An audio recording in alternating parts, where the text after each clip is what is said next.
आज हम एक ऐसे रोग के बारे में बात करने जा रहे हैं जो खास तौर पे आपकी सब्जियों की खेती या बागवानी में लगते हैं, और अगर यह आपकी फसलों में रोग लग गए और आप इनको पहचान नहीं पाए तो आप बाज़ार से जाते हैं, कीटनाशक, फंगिसाइड इत्यादि प्रकार की जो दवाएं हैं इनको लाते हैं, स्प्रे करते हैं, और फिर काम नहीं किया तो फिर जाते हैं, दवा लेके आते हैं, फिर स्प्रे करते हैं, कोई काम नहीं करती है। और जो आपका पौधा है यह ना तो अच्छे से विकास करता है, चाहे जितना आप कीटनाशक, फंगिसाइड या खाद डाल दे, आपका पौधा रुका रहता है और धीरे धीरे यह मरने लगता है। तो ऐसे में इनकी पहचान कैसे कर सकते हैं, इस रोग का नाम क्या है और आप लोगों को किस परिस्थिति में इस रोग को चेक करना चाहिए, तो आइए हम आप लोगों को बताते हैं कि यह रोग क्या है और इसका निदान किस तरीके से किया जाएगा। हम जिस रोग के बारे में बात करने जा रहे हैं ये है नीमाटोड रोग। और जो नीमाटोड रोग होता है, खास तौर पे जो लोग हार्टिकल्चर की खेती करते हैं, जैसे सब्जियों की खेती या बागवानी, तो इसमें यह बहुत ज़्यादा देखने को मिलता है। और अगर यह फसलों में लग जाता है तो काफ़ी ज़्यादा नुकसान पहुंचाता है और कई सारे किसान इसको पहचान भी नहीं पाते हैं। तो जो नीमाटोड होता है, आखिर यह काम किस तरीके से करता है? ये देखिए, पौधे के ऊपर लगने वाला रोग नहीं है, यह पौधों की जड़ों में लगता है। खास तौर पे किन फसलों पे यह देखने को ज़्यादा मिलता है? तो जैसे जो आपकी बेल वर्गीय फसलें होती हैं, जैसे आपका टमाटर है, खीरा है, खरबूजा है, तरबूजा है, लौकी है, कद्दू, परवल इत्यादि प्रकार की जो फसलें होती हैं उसमें यह रोग काफ़ी ज़्यादा देखने को मिलता है। अब ये रोग करता क्या है? आपके पौधे की जड़ में लगता है और वहाँ पर वह अपना एक गांठ बना लेता है। आप इस तरीके से समझ सकते हैं कि जड़ों में ही घर बना लेता है। जब यह घर अपना बना लेगा तो जो पौधों की जड़ें होती हैं यह मिट्टी से भोजन नहीं बना करके पत्तियों तक पहुंचा पाती हैं, जिसकी वजह से जो आपके पौधे का विकास होता है यह पूरी तरीके से बाधित हो जाता है और पौधा धीरे धीरे मरने लगता है।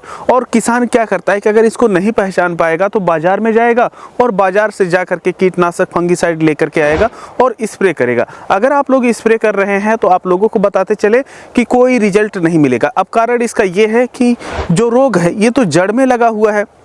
अगर जड़ में रोग लगा हुआ है तो आपको दवा की ड्रेंचिंग करनी पड़ेगी या सिंचाई के दौरान पानी में मिला करके दवा चलानी पड़ेगी, तब जा करके यह ख़त्म होंगे। अगर आप लोग शुरुआती स्टेज में इनको कवर कर लेते हैं तब तो अच्छी बात है, लेकिन अगर लास्ट स्टेज में पहुंच गए हैं तो आपकी फसल को यह प्रभावित कर चुके होते हैं और ऐसी परिस्थिति में तब भी इलाज करने का कोई विशेष फ़ायदा नहीं मिल पाता है। तो आखिर इनकी पहचान हम कब करें कि यह पहली स्टेज में ही हम पकड़ लें? जो नीमाटोड रोग होता है जब किसी पौधे में लगता है तो जो उसका विकास होता है यह रुक जाता है। तो ऐसे में जब आप लोग देख रहे हैं आपके खेत में सभी पौधे सामान्य वृद्धि कर रहे हैं, कुछ पौधे ऐसे हैं जो सामान्य वृद्धि नहीं कर रहे हैं, तो ऐसी परिस्थिति में आप लोग उन पौधों के पास जाइए, उनको उखाड़िए और उनको उखाड़ करके देखिए कि उनकी जो जड़ें हैं क्या वह सामान्य है या उनकी जड़ों में गांठ देखने को मिलती है। लेकिन आप लोगों को बताते चले कि जो दाल वर्गीय फसलें होती हैं उनमें गांठ देखने को मिलती है, लेकिन वह जो गांठ होती है वह नीमाटोड नहीं होती है। जैसे आपका मटर है, चना है इत्यादि प्रकार की फसलों में गांठ देखने को मिलती है। लेकिन जो बेल वर्गीय फसलें होती हैं, खीरा, खरबूजा, तरबूजा, परवल इत्यादि प्रकार की जो फसलें होती हैं, अगर इनमें जड़ों में गांठ दिख रही है तो वह नीमाटोड हो सकता है। आप जब उसको ऐसे तोड़ेंगे गांठ को तो आप देखेंगे पिचपिचा सा आप लोगों को दिखाई देता है और वह कुछ सड़ा सड़ा जैसा लगता है। तो ऐसी परिस्थिति में कंफर्म हो जाता है कि नीमाटोड है।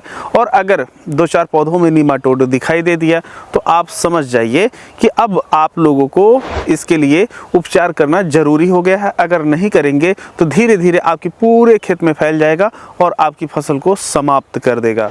इसका उपचार 2 तरीके से किया जाता है। सबसे पहला जो उपचार होता है, जब आप फसल लगाने जा रहे हैं तभी आप लोगों को खेत में जो फ्यूराडान नामक दवा आती है यह 8 से 10 किलो प्रति एकड़ के हिसाब से लेना है और खेत में अंतिम जुताई के समय डाल करके बिखेर देना और जुताई कर देना है, और उसके बाद आप अपनी फसल को लगा सकते हैं। ये हो गया। लेकिन अगर आप अपनी फसल लगा चुके हैं और उसके बाद ये रोग लग गया है तो क्या करेंगे? तो ऐसे में बायर की तरफ से एक दवा आती है, वो वेलम प्राइम करके आती है, उसे आप ले लीजिए। उसे लगभग 200 से 250 ml प्रति एकड़ के हिसाब से, अगर आप लोग ड्रिप की सहायता से सिंचाई कर रहे हैं तो उसमें मिक्स करके चला दीजिए, पूरे पौधों के पास पहुंच जाता है और जो नीमाटोड लगे हैं यह समाप्त हो जाते हैं। लेकिन अगर आप लोग ड्रिप नहीं लगाए हैं तो जो 200 से 250 ml दवा होती है उसे एक ड्रम में आप घोल दीजिए और फिर जब आप लोग परंपरागत विधि से सिंचाई कर रहे हैं तो वहाँ पर टोटी लगा दीजिए, धीरे धीरे वो पानी में आता रहेगा और आपके खेतों में जाता रहेगा। इस तरीके से जो आपके पौधे के पास नीमाटोड रहेंगे वह पूरी तरीके से समाप्त हो जाते हैं। तो नीमाटोड का उपचार आप लोग इस तरीके से कर सकते हैं। अगर आप लोग नीमाटोड का जैविक विधि से उपचार करना चाहते हैं तो खेत की जुताई के समय जो नीम की खली आती है यह लगभग 1 क्विंटल से लेकर के 1.5 क्विंटल आप अपने खेतों में पूरी तरीके से बिखेर दीजिए और जुताई कर दीजिए। उसके बाद अपनी फसल उसमें आप लोग लगा सकते हैं। अगर आप लोग फसलें लगा चुके हैं और ऐसे में रोग लगा हुआ है तो ऐसे में ट्राइकोडर्मा हार्जिनियम 5 ग्राम प्रति लीटर पानी में मिला करके पौधे के पास ड्रेंचिंग कीजिए और उसके बाद सिंचाई कर दीजिए। आपके जो नीमाटोड है यह समाप्त हो जाएंगे। अगर आप लोग जैविक खेती में और भी अधिक जानकारी चाहते हैं तो हम एक किताब लिखें जिसमें 101 प्रकार के जैविक कीटनाशक, उर्वरक, फंगिसाइड घर पे बनाने उपयोग करने के तरीके बताए गए हैं और उसमें इस प्रकार के रोग भी कवर किए गए हैं। तो आप 101 रुपये का पेमेंट दिए गए नंबर पे कर सकते हैं और फिर पेमेंट का स्क्रीनशॉट उसी व्हाट्सएप नंबर पे भेज दीजिए और किताब तुरंत आप लोगों को मिल जाती है। किताब हिंदी अंग्रेजी दोनों में उपलब्ध है। किताब आप लोगों को PDF फॉर्मेट में मिलती है जो कि आप मोबाइल पर निकाल करके कभी भी पढ़ सकते हैं। मिलते हैं एक नई वीडियो में।